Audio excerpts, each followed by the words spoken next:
Hello, my name is Virginia Pradhan. I am an American citizen living now in Dallas, Texas, but I'm originally from Socialist Romania. My journey started in Romania during the socialist regime of dictator Nicolae Ceausescu, a brutal dictator who declared himself a god and required us to worship him alone. His word was law. I was surrounded there by fearful, hopeless, and defeated people. That led me to the legal profession to defend human and religious rights and to accomplish what many believe a mission impossible. I took the dictator to court. Many of my cases became part of the United States Department of State reports and part of United Nations reports on human rights violations. And for that, the dictator was forced to respect those rights. But for that very reason, I was declared an enemy of the state, my legal work an act of treason. I was arrested, tortured, placed under house arrest, and I came within seconds of being executed under the orders of dictator Ceausescu himself, who sent an assassin to kill me. But God's power in me changed my assassin into my brother in Christ. Later, under the pressure from President Ronald Reagan, I was exiled to America as a political refugee.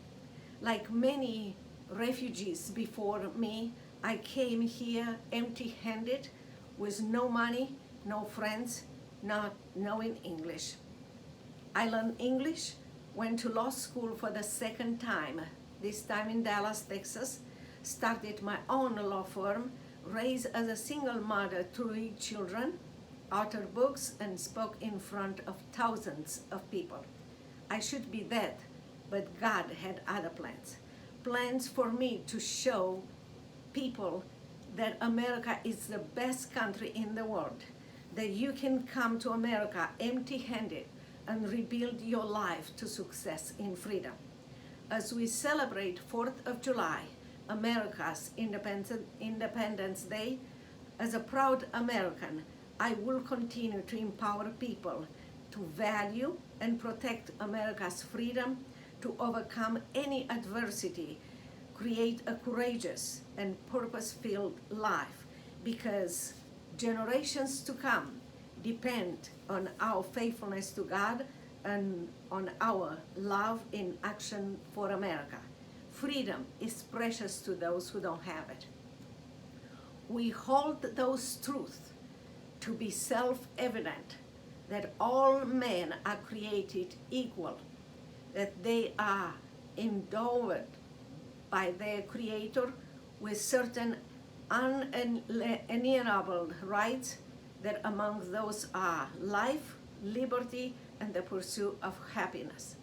That to secure those rights, governments are instituted among men, deriving their just powers from the consent of the governed. May God bless you, and may God bless America. Remember, freedom is precious to those who don't have it.